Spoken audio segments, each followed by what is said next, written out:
देखिए कैसे, जब आपकी गाड़ी का भी कुछ सेल्फ इस तरीके से कर रहा हो, बस रहने दे।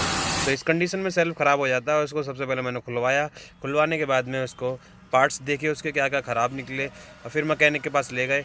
वहाँ पर उसने रिप्लेस कर दिए सारे पार्ट्स। ले जाने के बाद में फिर हम घर पर लाए, इसको हमने टाइट किया।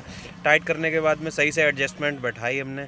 एडजस्टमेंट बैठाने के बाद में इसको सही से फिक्स करने के लिए अच्छी तरीके से हमने इसको फिक्स कर दिया। और उसके बाद में लास्ट में इसका प्रोसेस इसका इंस्टॉल करने का था। उसके बाद में बिल्कुल ठीक हो गया।